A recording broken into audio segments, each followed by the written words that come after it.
We're joined now by Dr. Derrell Peel, our livestock marketing specialist. And Derrell, everyone's talking about the dry weather. How is that impacting cattle producers? Well, it's gotten really dry over the last few weeks. We've actually gotten here in fairly good shape. I mean, all things considered, we've had pretty good forage conditions through the year.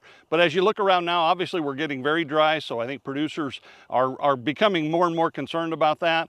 Water supplies are getting lower. They're not critically low yet, but I think, again, this time of the year, producers are concerned and certainly, paying attention to conditions going forward.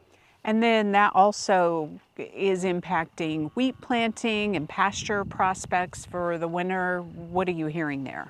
Yeah, it looks like the window for establishing winter wheat for potential grazing is slipping away pretty quickly.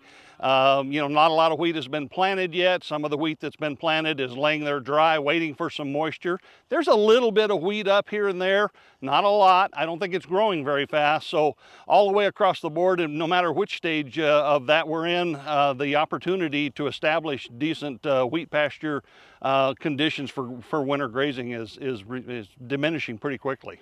What are you hearing from cattle producers on how they're managing this and kind of planning ahead for this growing season and the winter? Yeah, well, going forward, of course, we're late in the season now, so we don't expect to grow a lot more forage. So from the standpoint that we're dry now, in and of itself, not necessarily a bad situation. We do have lots of hay supplies. We had a reasonably good hay year this year, but we also carried over a lot of hay from last year. So total hay supplies in Oklahoma are very good, and that's going to work well going into the winter for producers. But again, going forward, even beyond the winter, with the La Nina conditions, the long-range forecast, Climate Prediction Center, its latest conditions suggest really little opportunity for moisture, certainly through the end of the year. So we're already starting to think about next year and the potential of coming out of the spring dry and dealing with that from the beginning. It's fall marketing season, right? Everybody's headed to the sale barn. What are you seeing in terms of feeder markets? Well, cattle markets in general the feeder cattle markets are kind of recovering from the summer slump that we had. And we're moving a little bit counter-seasonally for calf prices.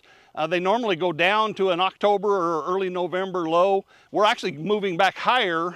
Again, we've been lower. We slumped pretty badly late in the summer.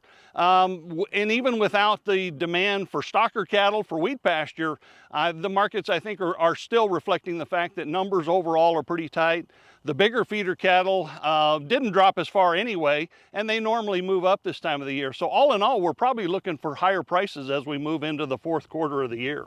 We're certainly looking forward to the Rural Economic Outlook Conference coming up, and you're going to be on the agenda again this year. You bet. Yeah, you bet. We have a great lineup of speakers coming in, some outside speakers, as well as our own folks that provide a good summary of information at that conference. Okay, great, Derrell. We will see you there. And for more details on the lineup for this year's Rural Economic Outlook Conference, here's Dr. Rodney Jones.